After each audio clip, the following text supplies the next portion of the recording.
பாட ஆரம்பிக்கிறதுக்கு முன்னாடி நம்ம துவா ஒதுக்கலாம். ரப்பி ஷ்ரஹ்லி சத்ரி வயஸ்ஸிர்லி அம்ரி வஹ்லுல் உக்தத்தம் மின் லிசானி யஃப்கஹு கௌலி. ரப்பி ஸித்னி இல்மா ரப்பி ஸித்னி இல்மா ரப்பி ஸித்னி இல்மா. அடுத்த பாடம் என்ன அப்படின்னு சொன்னால், தொழுகையை முறிக்கும் காரியங்கள். சரிங்களா? என்னென்ன விஷயங்கள் நம்ம செஞ்சோம்னா நம்மளுடைய தொழுகையே கூடாமல் போயிடும் அப்படின்னு சொன்னோம்னா, இப்போ நம்ம தெரிஞ்சோ அல்லது மறந்துட்டோ நம்ம தொழுகையிலே பேசிட்டோம், அது ஒரு வார்த்தையாக இருந்தாலும் சரிங்களா, அவங்களுடைய தொழுகை முறிஞ்சிடும். ரெண்டாவது விஷயம் என்னென்னா, இப்போ நம்ம தொழுதுகிட்டு இருக்கோம், பக்கத்தில் ஒருத்தவங்க உட்காந்து துவா செஞ்சுக்கிட்டு இருக்காங்க, தொழுகையிலலாம் சும்மா சாதாரணமாக துவா செஞ்சுக்கிட்டு இருக்காங்க. அப்போ நம்ம அந்த துவாவுக்கு ஆமென்னு சொல்லிட்டோம், தொழுதுகிட்டு இருக்கும் போது ஆமென்னு சொல்லிட்டோம் அப்படின்னு சொன்னால் தொழுகை முறிஞ்சிடும். அப்புறம் ஏதாவது ஒரு வழியிலையோ இல்லை சிரமத்துலையோ நம்ம என்ன பண்ணிடக்கூடாது, வலிக்குது அந்த மாதிரி சவுண்டுலாம் முணங்கக்கூடாது, சவுண்டு போட்டுறக்கூடாது, முணங்கக்கூடாது. அப்புறம் குரானை பார்த்து ஓதுறதுனாலும் என்னதாயிரும், தொழுகை முறிஞ்சிடும். தொழுதுகிட்டு இருக்கும் போது குரானை பார்த்து ஓதுதல். அப்புறம் குரானை ஓதும்போது தவறாக பொருள் தரும்படியாக அதனை வசனங்களை ஓதுறது. சரிங்களா? ஃபாஸ்ட்டாக ஓதுறேன்னு சொல்லிட்டு நம்ம என்ன ஓதுறோன்னே தெரியாமல் ஓதுறது. அப்புறம் இப்போ நம்ம ஒருத்தவங்க தொழுதுகிட்டு இருப்பாங்க, ஆனால் நம்ம பார்க்கும்போது இவங்க தொழுகிறாங்களா இல்லை வேறு எதுவும் பண்ணுறாங்களான்னு தோன்ற மாதிரி இருக்கும். ஃபாஸ்ட்டாக தொழுவாங்க, இல்லைன்னா ஏனோ தானோன்னு தொழுவாங்க.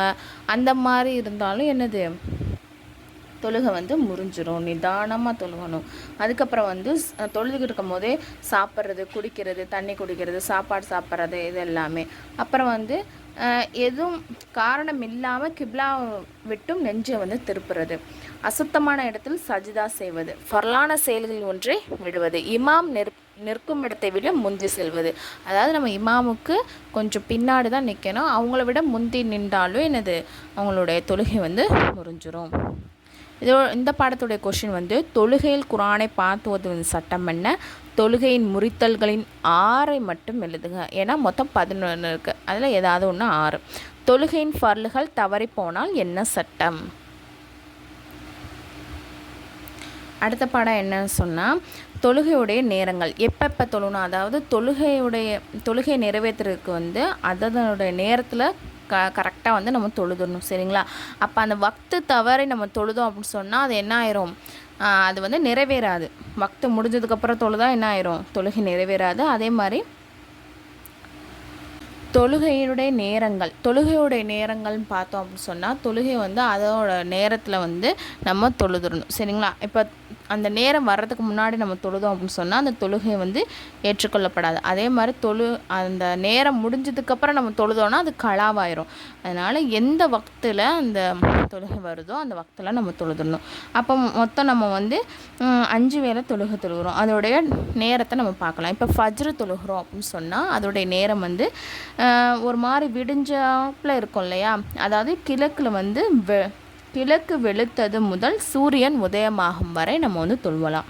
லுகருடைய டைம் என்னென்னா, சூரியன் உச்சியில் தொழுவக்கூடாது, உச்சி சாய்ந்ததுலேருந்து ஒரு பொருளுடைய நிழல் அப்பொருளை போன்று 2 மடங்காக தோற்றமளிக்கும் வரை நம்ம தொழுகலாம். அதுக்கப்புறம் அசருடைய நேரம் லுகர் நேரம் முடிந்ததுலேருந்து சூரியன் மறையும் வரை சரிங்களா தொழுகலாம். மகரிபுடைய தொழுகை என்ன அப்படின்னு சொன்னால், சூரியன் மறைந்ததிலிருந்து மேற்கு வானத்தின் வெண்மை மறைவதற்கு முன்பு வரை. சரிங்களா?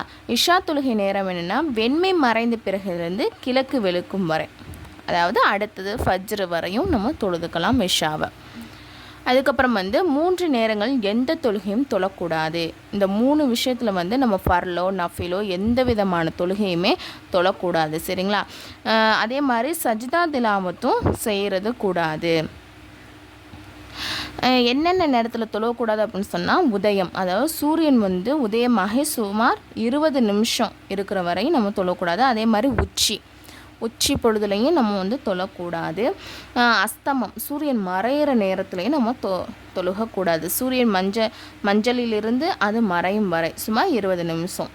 சட்டம், அசர் தொழுகையை சூரியன் மஞ்சளிக்கும் வரை தாமதம் செய்யக்கூடாது. அப்படி யாராவது தவிர்க்க முடியாத காரணத்தால் தாமதம் செய்துவிட்டால் அன்றைய அசரை மட்டும் தொழுது கொள்ளலாம். சரிங்களா?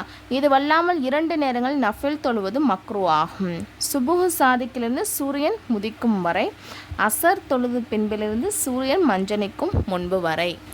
இந்த 2 நேரத்துலையும் நஃபிலான வணக்கங்கள் தொழுகிறது மக்ரூஹ்னா வெறுக்கத்தக்க செயல். ஓகேவா? இப்போ இந்த பாடத்தினுடைய கொஷின் ஆன்சர் பார்த்தோம் சொன்னால், ஃபஜ்ர் தொழுகை நேரம் என்ன, இஷா தொழுகை நேரம் என்ன, எந்தெந்த நேரத்தில் தொழுவது மக்ரூ.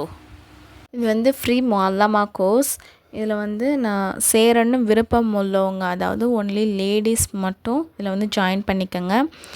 நான் கீழே டிஸ்கிரிப்ஷனில் டெலகிராம் குரூப்போடைய லிங்க் கொடுத்துட்றேன். அதில் ஜாயின் பண்ணிக்கோங்க. அதில் டீட்டெயில்ஸ் இருக்குது.